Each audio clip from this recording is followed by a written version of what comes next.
My ex-wife's family tried to manipulate the court into taking my autistic son away from me because they saw him as a burden. So I took my son, disappeared, and we quietly started a new life together. But now, years later, my ex, who once openly hated and rejected our son, is suddenly trying to take him from me too, and I'm starting to believe her family is behind it all over again.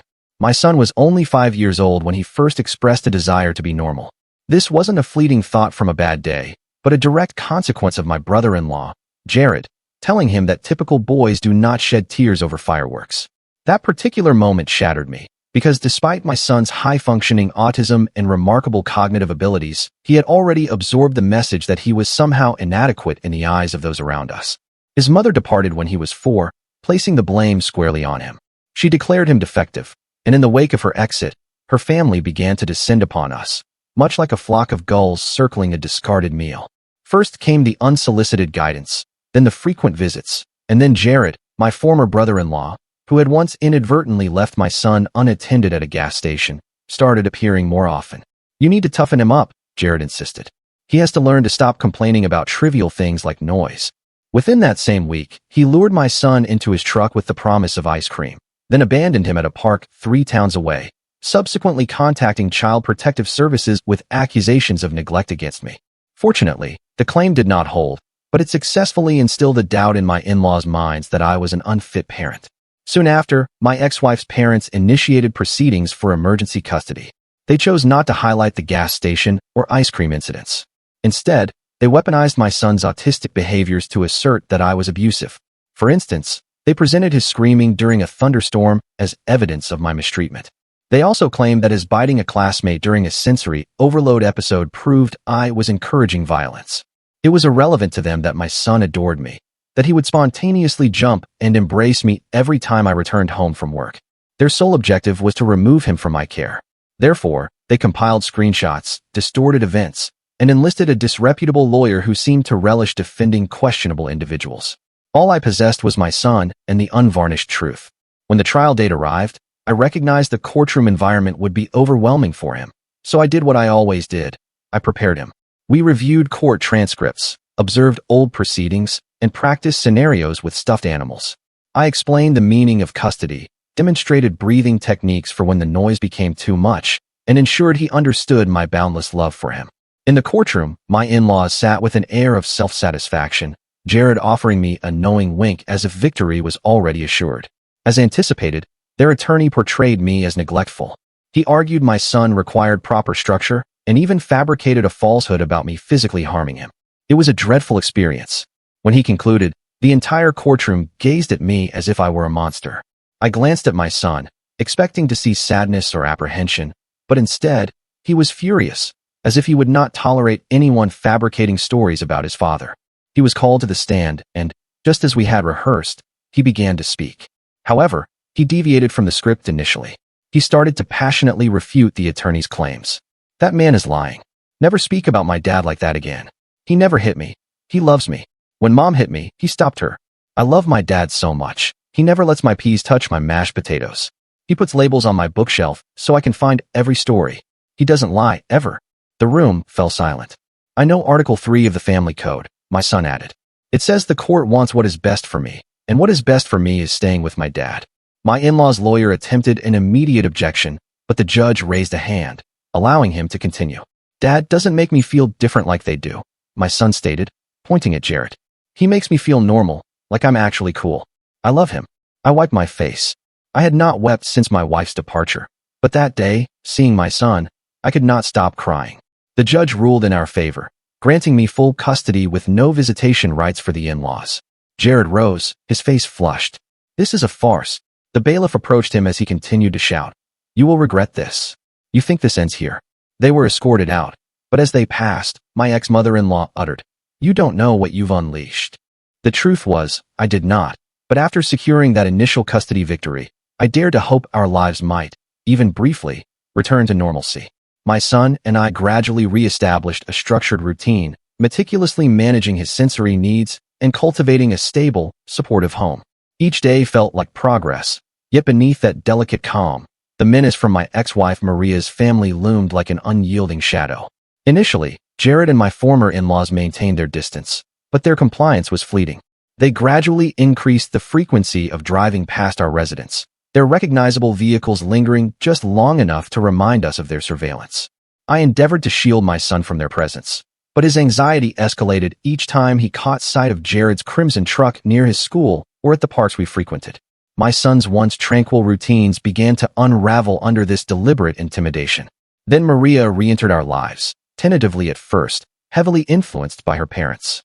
Her family exploited her guilt and vulnerabilities, persuading her that she had failed as a mother and needed to reclaim custody to redeem herself. Driven by their coercion and seeking their approval, she reluctantly filed a new custody petition.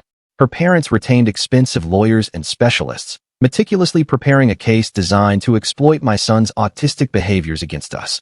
Their harassment became systematic. Jared orchestrated encounters intended to disturb my son, appearing unexpectedly at shops or play areas. Each incident was precisely timed and documented, twisting my son's genuine anxiety-driven reactions into fabricated evidence of neglect or emotional harm. Unbeknownst to me, Maria's family also covertly instigated incidents at my son's school. They fostered misunderstandings, misrepresented his sensory meltdowns, and enlisted witnesses sympathetic to their cause. The more my son struggled publicly, the more ammunition they acquired for court. As the custody hearing drew nearer, my sense of dread intensified. I collaborated closely with Dr. Chun, desperate to safeguard my son from escalating anxiety. However, despite our meticulous preparations, I did not fully comprehend the extent of Maria's family's schemes, nor did I realize that my son had initiated his own quiet defense. Encouraged by Dr. Chun, he painstakingly documented the harassment, accumulating his own evidence, determined to secure our future. The new custody hearing arrived far too swiftly. The morning of the hearing, I awoke before my alarm, the room still dark, my heart already pounding. I had barely slept, my mind consumed by worst-case scenarios. What if Maria swayed the judge? What if her parents' financial resources secured superior lawyers? What if my son froze on the stand? I discovered him already awake, seated cross-legged on his bed, perusing his blue notebook. The soft glow of his nightlight cast shadows across his focused face as he reviewed his notes. I organized my thoughts, he stated, not looking up, by importance. Red stars are the most important facts. I sat beside him, careful not to disrupt the precise arrangement of his blanket. The mattress dipped slightly under my weight, and he adjusted his position to maintain equilibrium. That is truly clever, buddy. I know, he affirmed matter-of-factly. I also packed my backpack with exactly 7 books in case we have to wait. My throat tightened. He had endured this before. The waiting, the tension, the unfamiliar adults posing intrusive questions. No child should be this prepared for a court proceeding. We arrived early. Patrick, my attorney, met us in the corridor, his expression somber. His tie was slightly askew, and I detected the scent of coffee on his breath as he leaned in to speak softly. They are all here, he warned quietly.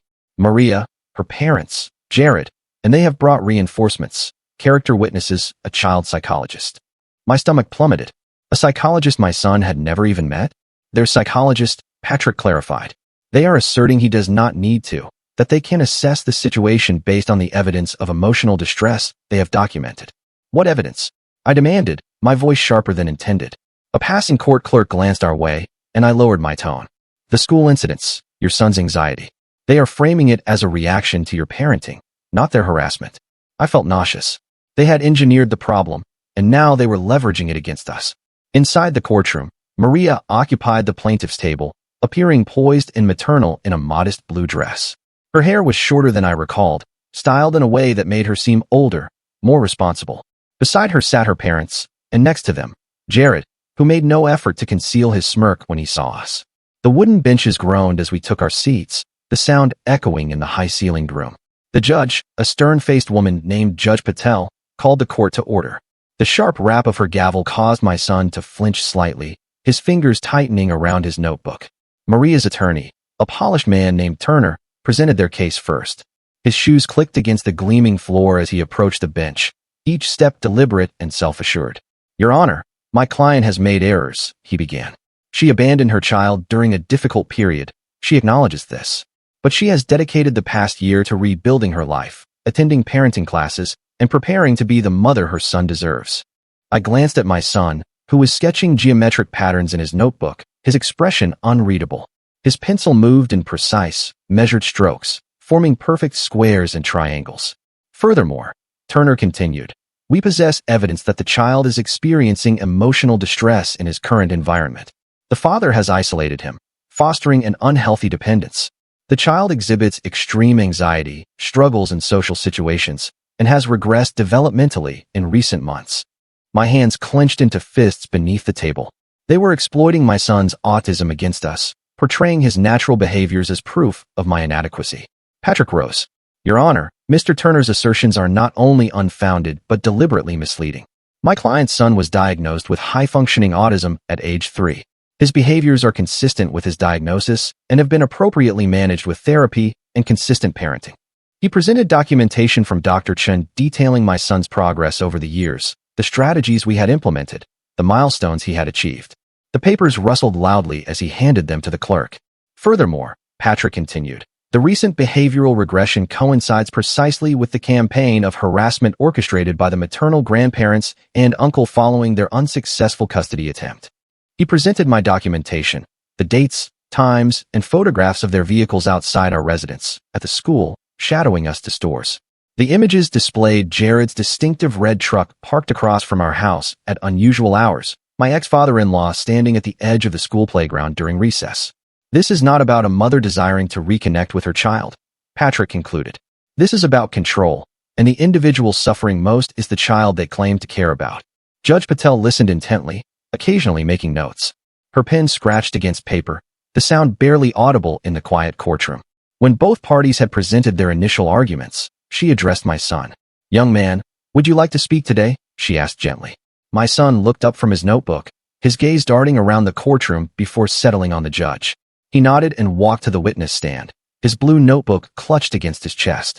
His shoes made soft padding sounds on the carpet as he approached.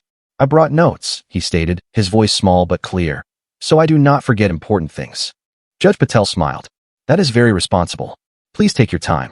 My son opened his notebook to a page marked with red stars. The paper crinkled as he smoothed it flat with his palm. First fact. My mom left when I was 4 years, 2 months, and 15 days old. She said I was broken. Maria flinched visibly, her manicured nails digging into her palms, leaving small crescent marks on her skin. Second fact. She never called me. Not on my birthday. Not on Christmas. Not ever. He turned the page. The sound seemed to reverberate in the silent courtroom. Third fact. Dad never said bad things about her. He said she was not ready to be a mom, that it was not my fault. He continued methodically, detailing the recent harassment, the nightmares, the fear he experienced when unfamiliar cars followed us. He described how Grandpa and Uncle Jared would appear at his school and observe him through the fence during recess. His voice remained steady, but I could see his free hand gripping the edge of the witness stand, knuckles white with tension. It makes my brain feel like it is full of bees, he explained. I cannot think. I cannot breathe right. I have to hide under my desk. Then he turned to a page with a drawing, a simple sketch of a house with a sun above it. The lines were straight and precise, drawn with a ruler. This is what I want.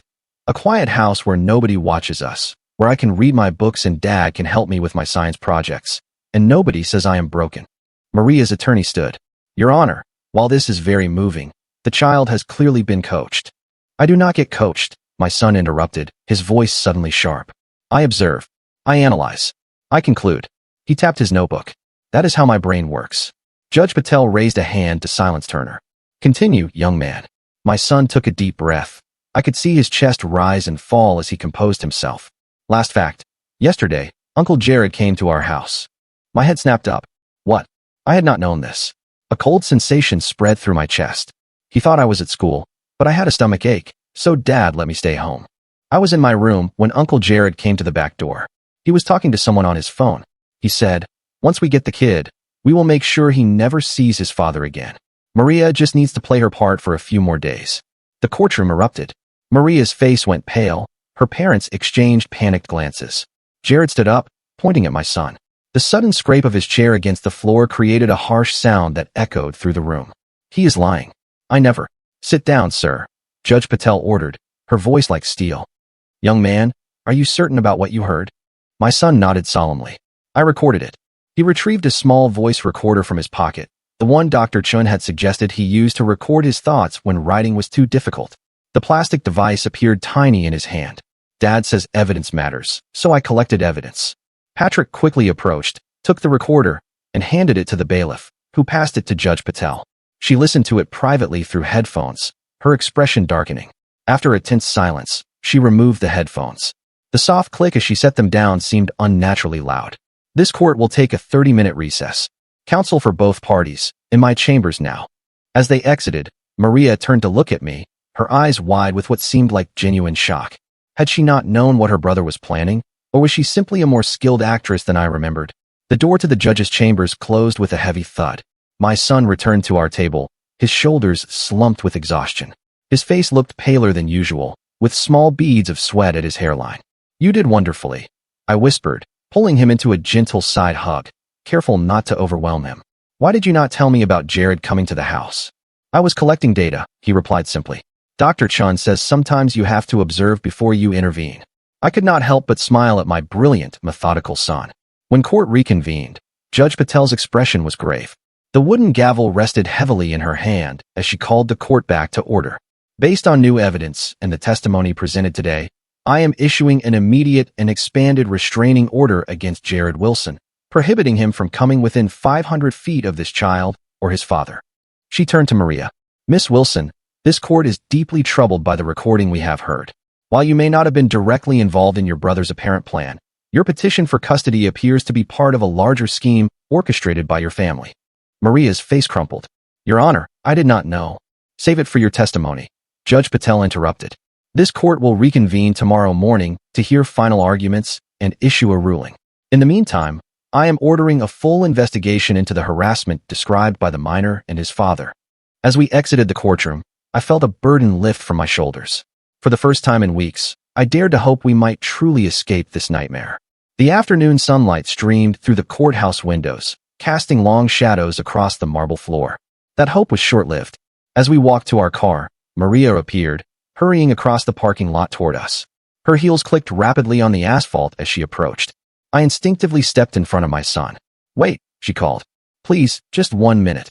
Patrick, who was walking with us, moved to intercept her.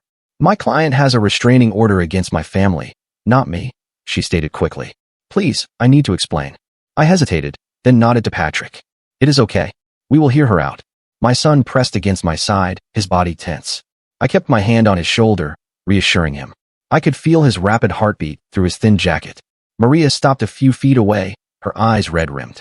"I did not know what they were planning, I swear. They told me they just wanted to help me reconnect with my son, that you had been keeping him from me." "You left," I reminded her, keeping my voice level. "You called our son broken and walked out.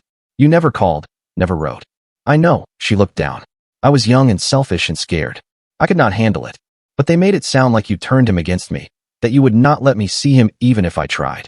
"Did you ever try?" I asked. She did not answer, which was answer enough. The wind rustled through nearby trees, filling the awkward silence. "They are obsessed," she continued. "My parents, Jared. They cannot stand that you are raising him without them having any control. When the first custody case failed, they came to me, offered to pay for everything if I would file for custody." My son tugged at my sleeve. "Dad, I want to go home." "In a minute, buddy," I said softly, then turned back to Maria. "Why are you telling me this now?" "Because I heard the recording, what Jared said." Her voice broke. "They never intended to let me be his mother. They just wanted to use me to get him." I studied her face, attempting to discern if this was just another manipulation. "What do you want, Maria?" "I want to withdraw my petition," she said, "and I want to apologize to both of you." She looked at our son, who was half hidden behind me. "I am sorry I left. I am sorry I was not brave enough to be your mom." My son peered around me, his eyes narrowed in assessment. "Are you still scared of me?" he asked bluntly. Maria blinked, taken aback by the directness of the question. "I was never scared of you," she said after a moment. "I was scared of failing you. There is a difference." He considered this, then nodded once. "Okay, apology accepted. Can we go home now, Dad?" I could not help but smile at his matter-of-fact response. "Yes, buddy, we can go home." As we turned to leave, Maria called after us. "They will not stop, you know. My parents, Jared. They will find another way." I looked back at her. "I know. That is why we are leaving." That night, as I tucked my son into bed, he posed a question I had been dreading. "Where are we going to move to?" I sat on the edge of his bed. The mattress creaked softly beneath me, and the bedside lamp cast a warm glow across his worried face. "I'm not sure yet. Somewhere quiet. Somewhere with good schools. Somewhere they cannot find us easily." He frowned, processing this. But what about Ms. Quinn and Dr. Chun? And my library card has 12 more stamps before I get a free book. My heart ached. Moving meant leaving behind the few stable elements in his life. His teacher who understood him, his therapist who had helped him navigate his emotions, the routines we had carefully constructed. We will find a new teacher, I promised, and a new therapist, and a new library. It might take some time to adjust, but we will do it together, okay? He did not look convinced. Can I bring my bookshelf labels? Of course. And my solar system model? Definitely. He thought for a moment. Will they have the right kind of peas? The small ones, not the big mushy ones. I smiled. If they do not, we will order them online. This seemed to satisfy him. He pulled his blue notebook from under his pillow and wrote something down before closing it. The pencil scratched softly against the paper. What did you write? I inquired. A hypothesis, he replied. I think we will be okay if we stick together. I leaned down and kissed his forehead. That is not a hypothesis, buddy. That is a fact. The next morning, we returned to court. The atmosphere was different, tenser, more subdued. Maria sat alone at her table, her parents and Jared nowhere to be seen. The empty chairs beside her seemed to emphasize her isolation. Judge Patel called the court to order. Before we begin, I have been informed that Ms. Wilson wishes to address the court. Maria stood, her hands trembling slightly. Your Honor, I wish to withdraw my petition for custody. I have realized that my son's best interests are served by remaining with his father, who has provided him with stability, understanding, and unconditional love, things I failed to give him. Judge Patel raised an eyebrow. Are you making this statement of your own free will, Miss Wilson? Yes, Your Honor. After hearing my brother's recorded statement yesterday, I realized I was being used as a pawn in my family's vendetta against my ex-husband. I want no part of it. The judge studied her for a moment, then nodded. Petition withdrawn. Now, regarding the expanded restraining order and harassment allegations. What followed was a comprehensive ruling that surpassed even my most optimistic hopes. Judge Patel issued a permanent restraining order against Maria's entire family, including any agents acting on their behalf. She ordered a criminal investigation into Jared's apparent kidnapping plot, and she granted my request to relocate with my son without disclosing our new address. This court finds that the respondents have engaged in a pattern of harassment and manipulation that constitutes a clear threat to the child's well-being, she concluded. The father has demonstrated exemplary parenting under extremely difficult circumstances. He has my full support in taking whatever legal measures necessary to protect his son. As we left the courtroom for the final time, I felt a strange mix of emotions, relief, vindication, but also sadness. This place had been our home. Despite everything, we had built a life here. Patrick shook my hand. Congratulations. This is as comprehensive a victory as I have ever seen. Thank you for everything, I said sincerely. Where will you go? He asked. I shook my head. Better if you do not know. Fewer people who know, the safer we will be. He nodded in understanding. Keep in touch. Let me know if you need anything. In the parking lot, we passed Maria standing alone by her car. Our eyes met briefly. She gave a small, sad nod. I nodded back. There was nothing left to say. That weekend, we packed our essential belongings. My son approached the task with his usual methodical precision, categorizing his books carefully, wrapping his science models, making lists of what would go in which box. The sound of packing tape being pulled from the roll became the soundtrack of our days. Dad, he called from his room. Can we visit the library one more time? To say goodbye to Miss Eden? Miss Eden was the children's librarian who had always set aside new astronomy books for him. She had been one of the few people who never made him feel different. Of course, buddy. At the library, Miss Eden fought back tears as my son solemnly handed in his partially stamped card. The card was worn at the edges, with 11 carefully inked stamps in the shape of open books. I need 12 more stamps for a free book, he explained, but we are moving for safety. Ms. Eden disappeared into the back room and returned with a brand new copy of the Ultimate Space Encyclopedia. The glossy cover gleamed under the library lights. Consider this your free book, she said, handing it to him. You have been my most dedicated reader. My son's eyes widened. But I do not have enough stamps. Some things are more important than stamps, she replied with a smile. Promise me you will find a good library wherever you go. He nodded seriously. I promise. Libraries are essential repositories of human knowledge. She laughed. That they are. Our last stop was Dr. Chen's office. She had agreed to meet us on Sunday, her day off, to say goodbye and provide referrals to trusted colleagues in several different cities so no one would know our actual destination. The familiar scent of her office, a mix of tea and old books, was comforting. Remember what we have practiced, she told my son. When you feel overwhelmed, identify the trigger, implement coping strategy, communicate needs. He recited. She smiled. Exactly. And remember, change is hard for everyone, not just you. It is okay to be scared or angry or sad about moving. He considered this. I am all of those things, but also curious about our new home. Dr. Chen looked at me. He is going to be fine. You both are. The morning we departed, I awoke before dawn. Our packed SUV sat in the driveway, ready for the long drive ahead. The neighborhood was quiet, with only the occasional chirp of early birds breaking the silence. I did one final sweep of the house, checking for anything we might have forgotten. In my son's room, I found a piece of paper taped to the wall, a meticulous drawing of our house with 2 stick figures standing outside. Beneath it, in his careful handwriting, our first home where Dad taught me I am not broken. I carefully removed it and placed it in my wallet. The paper crinkled softly as I folded it. My son was already in the car when I came out, his blue notebook open on his lap, a new page titled Our Adventure. The morning air was cool and damp, with fog lingering between houses. Ready? I asked, sliding into the driver's seat. He looked back at the house, then at me. Ready. Let us go somewhere they cannot find us. As we pulled away, I checked the rearview mirror, half expecting to see a silver sedan or Jared's truck following us. But the street was empty, bathed in the soft light of dawn. We were free, for now. But I could not shake the feeling that this was not truly over. Maria's words echoed in my mind. They will not stop. People like her family, they do not just give up. I knew that all too well, which is why I had one more stop planned before we left town for good. A stop my son did not know about, a precaution I hoped we would never need, but one I could not afford to skip. Because when it came to protecting my son, I was not taking any chances, not anymore. Our last stop was at a small, unmarked office building on the outskirts of town. I told my son we needed to pick up some special travel documents, which was not entirely a lie. The building looked ordinary, gray concrete with tinted windows that reflected the morning light. Wait here for just a minute, I said, leaving him in the car with his new space encyclopedia. I will be quick. Inside, a woman with close-cropped gray hair and sharp eyes greeted me. This was Diane, a former police detective turned private security consultant Patrick had connected us with. Her office smelled of coffee and paper, with filing cabinets lining the walls. Everything is ready, she said, handing me a sealed envelope. New driver's license, social security card, bank accounts, the works. Your new identity is as solid as I can make it. Background, credit history, employment records. Your son's school records have been transferred under the new name. I nodded, my throat tight. And the monitoring is already set up. We will track any searches for your old names, any unusual activity around your previous contacts. If they start getting close, you will know before they do. Back in the car, my son barely looked up from his book.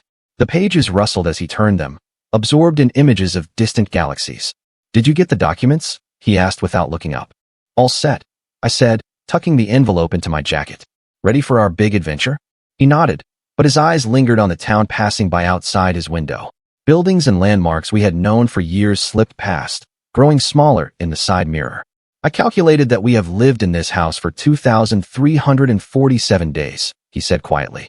That is a lot of days. It is, I agreed. But we will have even more days in our new home. Will it have a backyard for my telescope? Even better, I promised.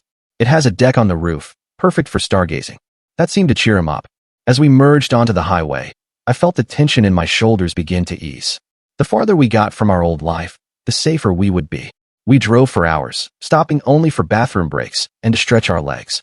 My son documented everything in his blue notebook. The license plates we saw from different states, the types of clouds in the sky, the exact mileage between rest stops. The scratching of his pencil became a comforting background noise to the hum of the engine. Dad, he said somewhere around hour 6. Are we going to change our names, like in the witness protection shows? I nearly swerved. Have you been watching those shows again? He shrugged. Sometimes, when you are making dinner. They are interesting, very procedural. I sighed. No point in lying. He would figure it out soon enough. Yes, we are changing our names. Just our last name, not our first names. It is to make it harder for certain people to find us. He considered this. Like Grandpa and Uncle Jared?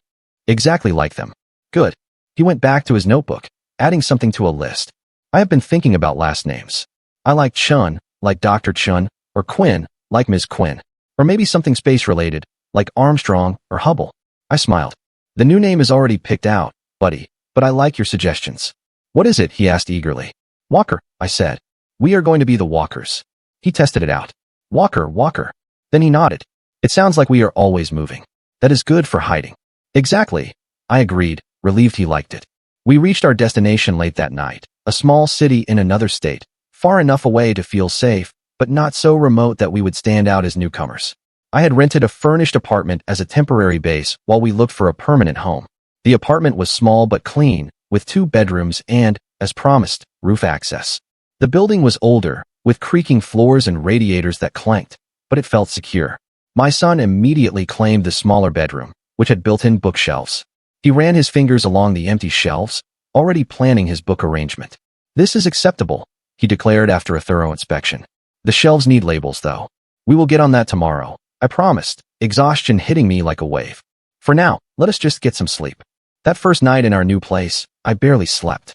Every unfamiliar sound jolted me awake.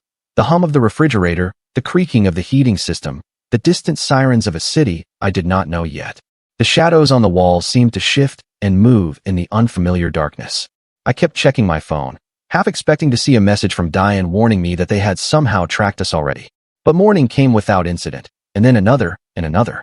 We settled into a routine. I found a job working remotely as a technical writer, flexible hours that allowed me to be there for my son. We found a new therapist, Dr. Ramirez, who specialized in autism and trauma. The local school had a good special education program, with teachers trained to handle sensory issues. Slowly, cautiously, we began to build a life. My son adapted better than I had expected. He mapped out the new neighborhood with meticulous precision, identifying the optimal routes to the library, the park, the science museum. He created detailed charts of traffic patterns and noise levels at different times of day. He made a friend, a quiet girl named Zoe, who shared his interest in astronomy and did not mind his need for precise language. Zoe says I talk like a professor. He told me one evening, sounding pleased. She says, "It is cool." It is cool, I agreed. You are cool. He rolled his eyes, but I caught the small smile. 3 months into our new life, I received the first alert from Diane. Jared had been making inquiries about us in our old town, questioning my former colleagues, my son's old classmates' parents. But the trail was cold. We had been careful to leave no forwarding address, no hints about our destination. A month later, another alert. Maria's parents had hired a private investigator. The PI had tracked us as far as the state line before losing the trail. Each alert sent my anxiety spiraling, but each time our precautions held. Our new identities remained secure. We were ghosts to them now. 6 months after our move, we found a permanent home, a small house with a fenced backyard and, as promised, a rooftop deck perfect for stargazing. The house needed work, peeling paint, outdated kitchen, squeaky floorboards, but it was ours, a fresh start. The day we moved in, my son carefully arranged his books on the built-in shelves, applying new labels with his precise handwriting. Each book had its exact place, organized by subject and then alphabetically. "Dad," he said that night as we sat on the roof, his telescope pointed at Jupiter. "I think our hypothesis was correct." "Which hypothesis is that?" I asked, watching as he adjusted the focus knob with practiced fingers. "That we would be okay if we stuck together." He adjusted the focus on his telescope. "The evidence supports it." I smiled. "I think you are right. Life was not perfect. My son still had meltdowns sometimes, like when the school fire alarm went off unexpectedly during a test, or when the grocery store rearranged the cereal aisle. He still had nightmares about being taken away. I still woke up sometimes in a cold sweat, convinced I had heard Jared's truck in the driveway. But those moments became less frequent. The good days outnumbered the bad. A year after our move, I received a message from Patrick. Jared had been arrested, not for anything related to us, but for fraud. He had been running some kind of investment scam, and one of his victims had pressed charges. He was facing serious jail time. "One less thing to worry about," Patrick wrote. "Thought you would want to know." I did not share this news with my son. I did not want to reopen old wounds. But I slept a little easier that night. 2 years into our new life, we received an unexpected package forwarded through Patrick's office, the only person who knew our new address. Inside was a letter from Maria. I read it alone first, bracing for threats or demands. The paper was expensive, with a faint scent of the perfume she used to wear. Instead, I found an apology, longer, more detailed, and seemingly more sincere than the one she had offered in the courthouse parking lot. She wrote about getting therapy, about confronting her parents about their manipulation, about the guilt she carried for abandoning her son. She did not ask to see him or even to know where we were. She just wanted us to know she was sorry, truly sorry, and that she hoped we were happy and safe. Enclosed with the letter was a small blue box containing a meteorite fragment, a genuine piece of space rock with authentication papers. I remembered he loved space, she wrote. Maybe someday he will want this. If not, I understand. I debated whether to show any of this to my son. He was doing so well, thriving in school, making friends, pursuing his interests with the same intensity but less anxiety. Why risk disrupting that? But he deserved to make his own choices about his relationship with his mother, limited as it might be. That evening, I showed him the letter and the meteorite. He read the letter carefully, his expression unreadable. Then he examined the meteorite, turning it over in his hands. The rock was dark and dense, with subtle patterns visible on its surface. It is a chondrite, he said finally. Probably from the asteroid belt between Mars and Jupiter. Very old, billions of years. What do you want to do with it? I asked. He thought for a moment. I want to keep it for my collection. He placed it carefully on his desk next to his other space treasures. But I do not want to write back, not yet. That is completely fine, I assured him. You do not have to decide anything now. He nodded, then asked, is she still with Grandpa and Uncle Jared? No, I said truthfully. She says she is not speaking to them anymore. Good. He went back to the homework he had been doing. Maybe someday I will write to her when I am older to ask questions about space rocks. Whenever you are ready, I said. No rush. 3 years after our escape, we received word that my ex-father-in-law had passed away. The news came again through Patrick, who had maintained a distant eye on the family for us. The email was brief but contained all the essential information. Heart attack, he reported. The grandmother has moved to a retirement community in Florida. Jared is still in prison. Maria is living in another state, working as a teacher's aide. The threat that had loomed over us for so long was finally, truly gone. That night, I found my son sitting on the roof deck, his telescope aimed at the stars, his blue notebook opened beside him. The night was clear and cool, with stars scattered across the dark sky like diamonds. Dad, he said without looking away from the eyepiece. I have been thinking about our old house. I sat down next to him. What about it? I cannot remember what it looked like anymore. Not exactly. He sounded troubled by this. I try to picture it, but the details are fuzzy. That happens, I said gently. Memories fade. He turned to look at me. But I do not want to forget everything. Some things are important to remember. I reached into my wallet and pulled out the drawing he made the day we left. The picture of our old house with the 2 stick figures and the words, our first home, where Dad taught me, I am not broken. The paper was creased from being folded, but the drawing was still clear. His eyes widened. You kept it? Of course I did. I handed it to him. Some things are worth remembering. He studied the drawing, tracing the lines with his finger. Can we put this in a frame for my room? Absolutely. He carefully placed the drawing in his notebook, then went back to his telescope. After a moment, he said, I am glad we moved here. Me too, buddy. Even though it was scary at first, even though we had to change our names and leave everything behind, he adjusted the focus on his telescope. It was worth it. I looked up at the vast expanse of stars above us, the same stars we looked at from our old backyard, but somehow brighter here, clearer. It was definitely worth it. Later that night, as I was tucking him in, a ritual he claimed to be too old for, but still seemed to enjoy, he asked, Dad, do you think we will ever have to run away again? I shook my head. No, buddy. We are safe now. This is our home.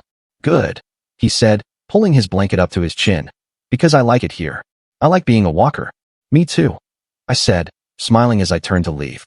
He said, Dad, one more thing. What is that? Thank you for not giving up, for fighting for us. My throat tightened. Always, buddy. Always. 5 years after fleeing our old life, we celebrated with a camping trip to a dark sky preserve, a place with no light pollution where the stars shone with incredible clarity. My son, now 10, set up his telescope with practiced ease, consulting his star charts and making notes in the latest version of his blue notebook. As we sat by the campfire that night, he suddenly asked, Do you ever miss our old life? I considered the question. I miss some things, some people, but I do not miss the fear. He nodded thoughtfully. I used to be afraid all the time. I did not even realize it until we moved, and I stopped feeling that way.